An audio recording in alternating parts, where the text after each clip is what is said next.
दोस्तों, हम इंसानों को चाहे कितने भी धोखे क्यों ना मिले, चाहे कितने भी दुख, चाहे कितनी भी तकलीफें क्यों न उठानी पड़ें, लेकिन हम कभी भी आगे बढ़ना कभी नहीं छोड़ते। हम हर रोज नए लोगों से मिलते हैं, नए रिश्ते बनाते हैं। यह बात पता होते हुए भी कि पिछली बार हमारे रिश्तों का क्या अंजाम हुआ था, किस तरह से हमें धोखे मिले थे, लेकिन उसके बावजूद भी हम कभी भी घुलना मिलना और रिश्ते बनाना कभी नहीं छोड़ते। तो सवाल यहाँ पर यह होता है कि क्या हम गलत हैं, कि हमारे मन को यह बात समझ नहीं आती कि अकेले रहना क्या होता है, धोखा खाना क्या होता है। यदि हम आज के युग की बात करें तो विज्ञान काफी आगे निकल चुका है। विज्ञान की मदद से आज हमारे पास वो सारी सुविधाएं हैं जिससे हमारा काम चुटकियों में हो जाता है। लेकिन दूसरी तरफ यदि हम वास्तविकता को देखने का प्रयास करें तो इसी विज्ञान की मदद से हमारे पास मनोरंजन के भी हजारों ने तरीके हैं, जिस कारण हम खुद के साथ ही वक्त बिताना भूल चुके हैं। जब भी हमें खाली वक्त मिलता है तो हम अपने मोबाइल का इस्तेमाल करते हैं, या तो उससे बातें करने में लगे रहते हैं, या तो फिर कुछ ऐसी चीज देखने में लगे रहते हैं जिससे हमें कोई ज्ञान नहीं प्राप्त होने वाला, जिससे हमारा समय भी पूरी तरह से नष्ट होता चला जाता है। लेकिन हमें इसका आभास नहीं है, और समय बीतते बीतते हम यह तक भूल चुके हैं कि अकेले रहना क्या होता है, अपनों के साथ समय बिताना क्या होता है। अपने अपनों के साथ समय बिताना किसे कहते हैं? आखिर हम अपने साथ अपने अकेलेपन का, अपने एकांत का आनंद कैसे उठाएं? अपने साथ हम अकेले कैसे बने रहें? और यदि हम एकांत रहते हैं तो उसके क्या क्या फायदे होंगे? इन सभी सवालों के जवाब आज की इस कहानी में हम जाने वाले हैं। तो इस कहानी को अंत तक जरूर देखिएगा, तभी आप यह समझ पाएंगे कि अकेले रहना क्या होता है, अकेले रहने के परिणाम क्या होते हैं, और इससे हमें क्या लाभ होता है। बहुत समय पहले की बात है, किसी नगरी में एक बहुत ही धनवान सेठ रहा करता था। वह बहुत धनवान था और बड़ा ही संवेदनशील भी था। उसके पास इतना धन था कि 7 पुश्ते बैठकर खत्म करने का प्रयास भी करें तब भी धन समाप्त नहीं होता। उस व्यक्ति के पास वह सारी सुख सुविधाएं थीं, लेकिन वह व्यक्ति बड़ा दयावान था। वह कभी किसी व्यक्ति को छोटा नहीं समझता था। जब भी कोई व्यक्ति वे सेठ से मदद मांगता तो वह ना नहीं कहता। उससे जो भी मदद हो पाती वह अवश्य करता। यह बात धीरे धीरे पूरे गांव में फैल गई और सब सेठ का फायदा उठाने का प्रयास करने लगे। लोग उसके पास जानबूझकर अपने दुखी होने का दिखावा करते, नाटक किया करते ताकि वह सेठ धन दे दे। और वह सेठ इतना दयालु था, इतना करुणामय था कि वह लोगों की बातों पर यकीन कर लिया करता और उनकी कुछ न कुछ मदद वह अवश्य किया करता। और सेठ को हमेशा बस यही लगता था कि वह उन जरूरतमंदों की मदद कर रहा है जिन्हें उसकी सच में आवश्यकता है, जिस कारण उसका मन शांत रहता और वह मन ही मन बड़ा प्रसन्न रहा करता था।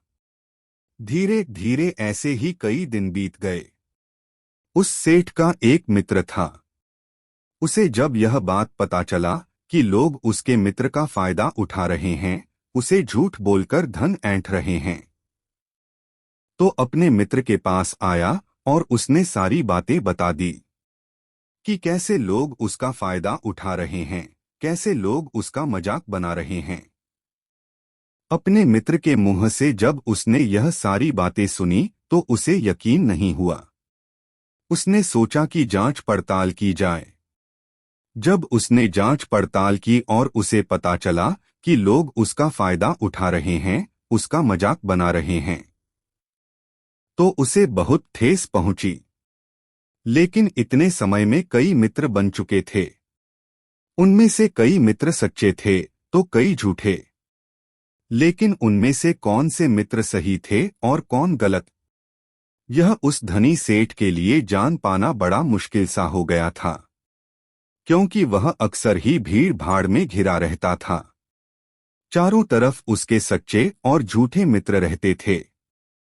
लेकिन जब उसे इस धोखाधड़ी का पता चला तो उसने यह तय किया कि अब से वह अकेला रहेगा, एकांत रहेगा। ना ही वह किसी से ज्यादा मित्रता रखेगा और ना ही किसी को अपना ज्यादा समय देगा। धीरे धीरे जो भी लोग उसके पास मदद मांगने आया करते, उन्हें हवेली के बाहर से ही लौटा दिया जाता, यह कहकर कि अब वह सेठ आपसे नहीं मिलना चाहते। धीरे धीरे ऐसे ही समय बीतता गया और जो भी उस हवेली पर उस धनी सेठ के पास मदद मांगने जाता, उसे खाली हाथ लौटना पड़ता। समय बीतने के साथ साथ उस धनी सेठ को भी अपने मित्रों की याद आने लगी, जिनके साथ वह मौज मस्ती किया करता था, गप्पे मारा करता था। लेकिन तभी अचानक उसे यह भी याद आया कि किस तरह से उसके मित्रों ने उसका फायदा उठाया, किस तरह से उसे बेवकूफ बनाया और झूठा दिखावा करके कितना सारा धन उससे लूटा है। यह सोचकर वह सेठ किसी से मिलना नहीं चाहता था, नहीं किसी की संगत में रहना चाहता था। वह तो बस अब अकेला रहना चाहता था। उसने सत्संग जाना शुरू कर दिया था ताकि उसका मन लग सके, ताकि वह अच्छा महसूस कर सके। सत्संग में उसे कई सारी ज्ञान की बातें भी सीखने को मिलती थीं। कई सारे ऐसे उपदेश जिससे उसका पूरा जीवन बदल जाए और दूसरों के विचार भी उसे सुनने को मिल जाते। उस सेठ को वहां पर बहुत अच्छा लगने लगा। एक बार फिर से वह वही खुशी और आनंद महसूस कर रहा था, जिस कारण वह रोज उस सत्संग में जाने लगा और ज्ञान के वह उपदेश सुनने लगा, उन्हें अपने जीवन में उतारने लगा। यूं तो कहने को वह बहुत ही धनी था, लेकिन उसके बावजूद उसके मन में कोई भी आनंद की झलक नहीं थी। सत्संग में जब भी ज्ञान की बातें होती तो वह उसे बड़े ही ध्यान से सुनता। इतना ज्ञान होने के बावजूद भी अंतर्मन से एकदम अलग था। वह अपने अंतर्ज्ञान से एकदम अलग थलग था, जिस कारण उसके पूरे जीवन में आनंद की एक झलक तक नहीं थी। वह जिस सत्संग में जाया करता, वहां पर अक्सर ही ध्यान पर चर्चा की जाती, लेकिन वह धनी सेठ अभी तक ध्यान के बारे में कुछ नहीं जानता था। यहाँ तक कि उसे यह तक नहीं पता था कि आखिर यह है क्या। जिस प्रकार यदि मैं आपके हाथों में कोई फल रख दूं, जब तक आप उस फल को खाएंगे नहीं, उसे चखेंगे नहीं, तब तक आपको यह नहीं पता चलेगा कि आखिर इस फल का स्वाद कैसा है, यह खाने में कैसा लगता है। ठीक उसी प्रकार उस धनी सेठ पर भी यही बात लागू होती थी। वैसे तो वह काफी धनी थे और उन्होंने अपने जीवन में बहुत कुछ हासिल भी किया था। वह काफी ज्ञानी भी थे, लेकिन उन्होंने कभी ध्यान का रस नहीं चखा था। एकांत रहना किसे कहते हैं, अकेलापन क्या होता है, इन सब के बारे में उन्हें कुछ भी नहीं पता था। एक दिन वह धनी सेठ उस सत्संग में गया हुआ था। तभी वहां पर एक बौद्ध भिक्षु आए। वह बौद्ध भिक्षु बड़े ही ज्ञानी थे। उनकी ख्याति चारों ओर फैली हुई थी। उनके ज्ञान के बारे में प्रदेशों में चर्चाएं हुआ करती थी। और आज उस धनी सेठ को भी एक मौका मिल गया था कि वह अपने आप को और भी ज्यादा ज्ञानी बता सके। उसे लगने लगा यदि वह उन बौद्ध भिक्षु को आज तर्क वितर्क में हरा देगा तो उसकी ख्याति दूर दूर तक फैल जाएगी। चारों ओर समाज में उसका नाम बढ़ जाएगा, उसकी इज्जत बढ़ जाएगी और लोग उसे अत्यधिक ज्ञानी समझने लगेंगे।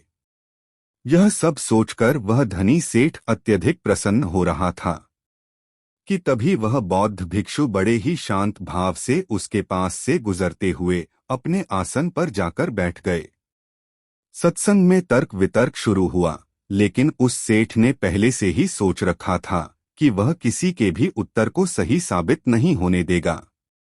जिस कारण वह सभी के उत्तरों को काटकर अपना उत्तर सबसे ऊपर रखता।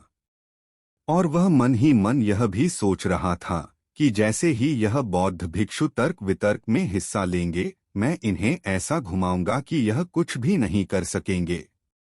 लेकिन दूसरी तरह बौद्ध भिक्षु बड़े ही शांतिपूर्वक यह सब देख रहे थे, सुन रहे थे और मुस्कुरा रहे थे। धीरे धीरे सत्संग खत्म हो गया। अब उस सेठ से रहा नहीं गया। वह यह सोचने लगा कि आखिर इतने सवाल जवाब के बाद भी इन बौद्ध भिक्षु ने क्यों कुछ नहीं कहा। वह सेठ उन बौद्ध भिक्षु के पास गया और उनसे कहने लगा, हे गुरुवर, मैंने आपकी बहुत चर्चा सुनी है, मैंने आपके बारे में बहुत बातें सुनी हैं, लेकिन आपने यहाँ पर कुछ भी नहीं कहा। आप तो एकदम चुपचाप केवल बैठकर यह सब देखे चले गए। क्या आपको मेरी बातें समझ नहीं आ रही थी, या आपको यह लग रहा था कि आप मेरे सवाल जवाबों से हार जाएंगे? वह बौद्ध भिक्षु सेठ की बात पर मुस्कुराने लगे और सेठ से कहते हैं, तुम्हारे तर्क वितर्क से मुझे कोई भी बात नहीं, मैं तो बस अपने अकेलेपन का, अपने एकांत का आनंद ले रहा था, अपने ज्ञान के रस में डूबा हुआ था। ऐसी बात नहीं कि मैं तुम लोगों की बातें नहीं सुन रहा था, मैं उसे पूरी तरह से जागृत होकर सुन रहा था, लेकिन मेरे मन को कोई भी प्रतिरोध नहीं था। यह सुनकर वह धनी सेठ उन बौद्ध भिक्षु से कहता है, आप क्या कहना चाहते हैं? तभी वह बौद्ध भिक्षु उस धनी सेठ से एक बार फिर मुस्कुराते हुए कहते हैं, बेटा, मैं जानता हूं कि हर कोई ज्ञानी बनना चाहता है। वह अपने आप को सर्वश्रेष्ठ ज्ञानी मानता है, जिस कारण वह हर जगह से ज्ञान इकट्ठा करता है ताकि उसे ज्ञान के मामले में कोई भी पीछे ना कर सके। लेकिन यदि कोई ज्ञानी व्यक्ति इस भूल में पड़ जाए कि वह सर्वश्रेष्ठ ज्ञानी है और उसे कोई नहीं हरा सकता, तो यह उसकी सबसे बड़ी भूल है। क्योंकि सबसे बड़ा ज्ञान तो यही है कि अपने ज्ञान का प्रदर्शन नहीं करना चाहिए, अपने ज्ञान को गिरा देना चाहिए, अपने आप को यह याद दिलाना चाहिए कि मैं अज्ञानी हूं। ऐसा करने से आपके भीतर का आपके भीतर का अहंकार, आपके भीतर का वह घमंड पूरी तरह से टूट जाता है और तब आपका अनुभव आपके सामने आ जाता है। और वास्तविकता तो अनुभव में ही है। लेकिन लोग तो यहाँ पर ज्ञान की किताबें पढ़कर अपने आप को ज्ञानी समझ बैठे हैं। वे सोचते हैं कि जो ज्ञान उन्होंने अर्जित किया है वह किताबों का ही है, वह किताबी ज्ञान को ही असल सत्य मान बैठे हैं। और यही कारण है कि ऐसे लोग कभी भी एकांत का आनंद नहीं उठा पाए, क्योंकि वह तो बेवकूफों की तरह हमेशा अपने ज्ञान का प्रदर्शन करने में ही लगे रहते हैं। यह बात सुनकर उस धनी सेठ के दिल पर चोट सी लगी, उसे बहुत धक्का सा महसूस हुआ। उस धनी सेठ ने कहा, आपके कहने का अर्थ क्या है? जब कोई व्यक्ति ज्ञान अर्जित कर लेता है तो उसके बाद उसे कौन सा रास्ता अपनाना चाहिए? क्या उसे अपने ज्ञान के बारे में लोगों को नहीं बताना चाहिए? क्या ज्ञान लोगों को नहीं बांटना चाहिए? यह सुनकर वह बौद्ध भिक्षु उस धनी सेठ से कहते हैं, असली ज्ञानी होने की पहचान तो यही है कि वह अपने ज्ञान से लोगों को सही मार्ग दिखाएं, जिससे दूसरे व्यक्ति के मन में उठने वाले जो भी सवाल है, जो भी प्रश्न है, वह पूरी तरह से खत्म हो जाए। जब तुम किसी असली ज्ञानी व्यक्ति से मिलोगे तो तुम्हें यही देखने को मिलेगा कि वह कभी भी अपने ज्ञान का प्रदर्शन नहीं करते, बल्कि उनका एकांत ही, उनकी चुप्पी ही तुम्हारे सभी सवालों का जवाब तुम्हें दे देगी। जरा एक बार के लिए सोचो कि तुमने इतना ज्ञान अर्जित किया, तुमने ज्ञान की बातें की, लेकिन इस ज्ञान का क्या फायदा जब तुम खुद ही अपने साथ रहना नहीं जानते, अपने एकांत, अपने अकेलेपन का आनंद लेना नहीं जानते? तो भला इतना ज्ञान इकट्ठा करके, अर्जित करके क्या फायदा हुआ? जरा दिमाग लगाओ, सोचो कि क्या तुम अपने आप को अभी तक जान सके हो? उन बौद्ध भिक्षु के मुख से यह सारी बातें सुनकर वह धनी सेठ उनके चरणों में गिर पड़ा और बोला, हे गुरुवर, मुझे क्या करना चाहिए? कैसे मैं एकांत का लाभ उठा सकता हूँ? मैं कैसे अकेलेपन का आनंद उठा सकता हूँ? उस धनी सेठ के इस प्रश्न का जवाब देते हुए बौद्ध भिक्षु ने कहा, बेटा, मैं तुम्हें एकांत के स्वाद को चखने के लिए ऐसे 4 सूत्र बताता हूँ। यदि तुमने इन चारों सूत्रों को अपने जीवन में उतार लिया तो तुम अपने अकेलेपन का, अपने एकांत का अनुभव कर सकोगे। और एक बार तुमने अपने अकेलेपन, अपने एकांत का अनुभव कर लिया तो तुम्हारा मन हमेशा प्रसन्न रहेगा। तुम्हें किसी भी चीज की, किसी भी मनोरंजन की कोई आवश्यकता नहीं पड़ेगी।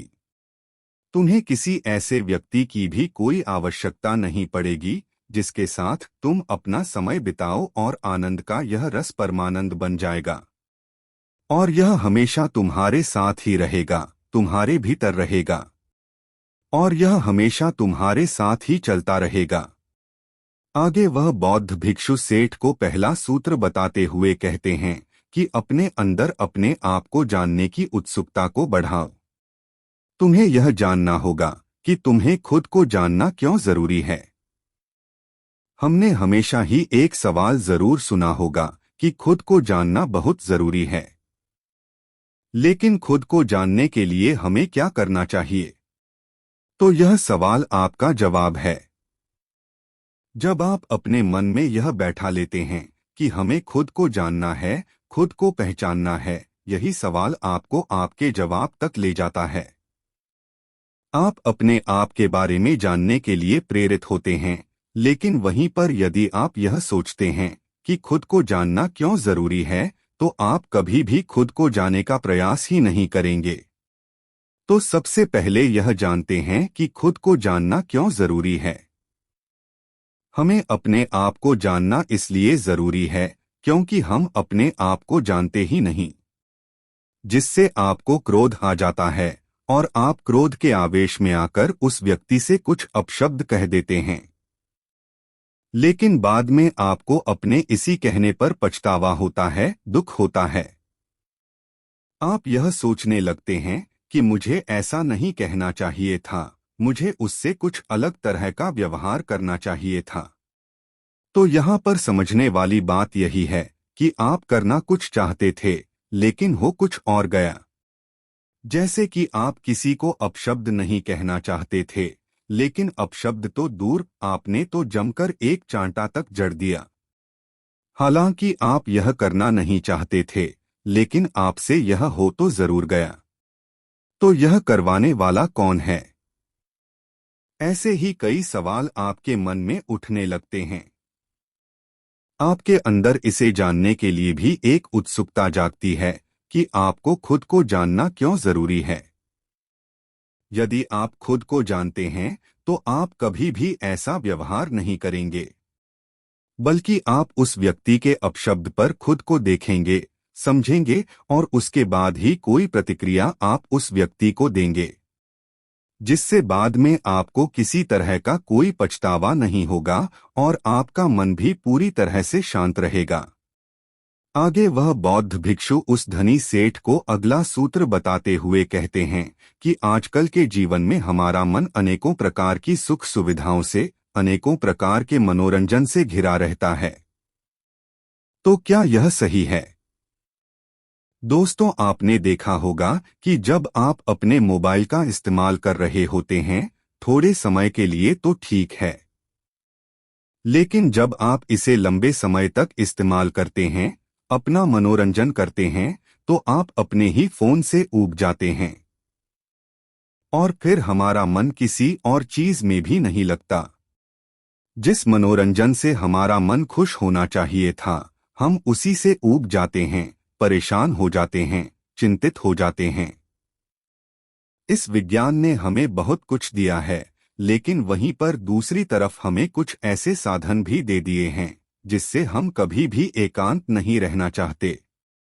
हम हमेशा मनोरंजन में डूबे रहना चाहते हैं, लेकिन इससे हमारा एकांत छिन गया है और इसका सबसे बड़ा उदाहरण आपके हाथों में है। अर्थात आपका यह फोन।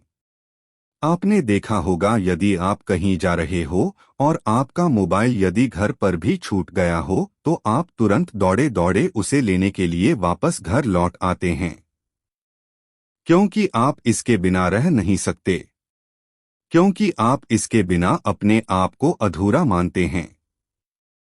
यदि आप इस चीज को और अच्छे से समझाना चाहते हैं तो मैं आपको एक प्रयोग बताता हूं। एक दिन के लिए आप अपना फोन बंद करके किसी ऐसी तिजोरी में रख दें जहां पर आप इसे चाहकर भी छू न पाएं। इसी तरह से आपको पूरा अपना एक दिन बिताना है।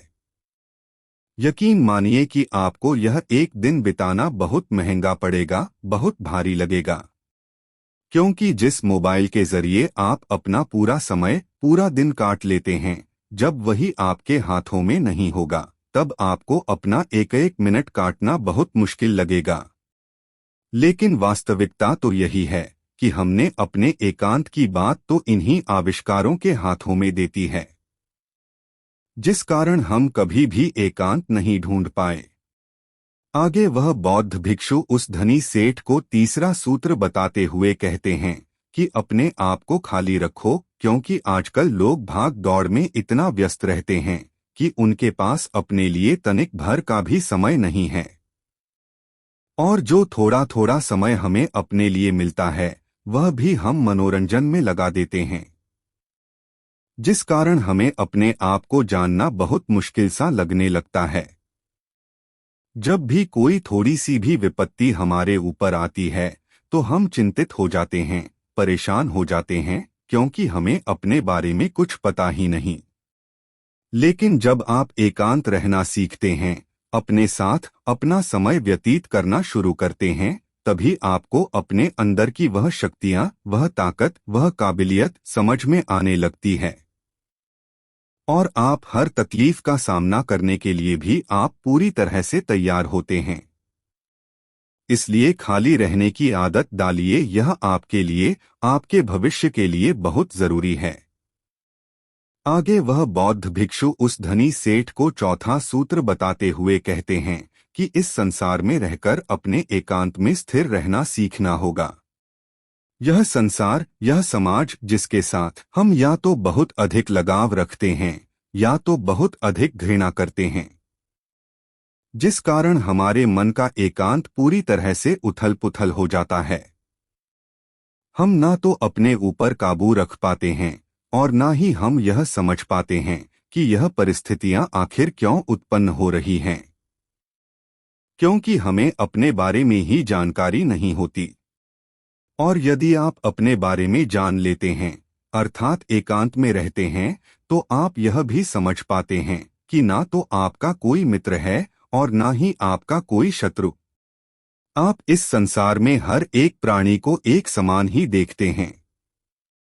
जब आप ध्यान करते हैं, एकांत में रहते हैं, तब आप इतने काबिल तो हो जाते हैं कि आप इस संसार में रहकर भी इस संसार से अलग रह सकते हैं, अपने जीवन का निर्वाह भी कर सकते हैं, अपनी जिम्मेदारियां भी निभा सकते हैं। लेकिन आपके मन में एकांत स्थिर भाव में यूं ही बना रहेगा। लेकिन यहां तक आपको पहुंचने के लिए पहले आपको खुद के बारे में जानना जरूरी है। अपने मनोरंजनों से दूर अपने चरित्र को आपको दूसरी दिशा में ले जाना होगा। खुद के साथ वक्त बिताना होगा, खुद को जानना होगा, पहचाना होगा, जहां पर आपके मन का मनोरंजन ध्यान के द्वारा होगा। और ऐसा करने से आपको कभी भी कोई भी तकलीफ नहीं पहुंच पाएगा, ना ही आपको कभी कोई धोखा दे पाएगा, क्योंकि आपने तो ध्यान से यह जान लिया होगा कि ना तो आपका कोई मित्र है, ना ही कोई आपका शत्रु, ना ही आपकी कोई बहुत करीब है और ना ही कोई आपसे बहुत दूर। यह सारी बातें सुनकर वह सेठ उन बौद्ध भिक्षु के चरणों में गिर पड़ा और उन्हें प्रणाम करके वह वापस अपने घर की ओर लौट गया। दोस्तों, उम्मीद है कि आपने भी आज की इस वीडियो से जरूर कुछ ना कुछ सीखा होगा। तो आज की इस वीडियो को लाइक और अपने दोस्तों के साथ शेयर करना ना भूले।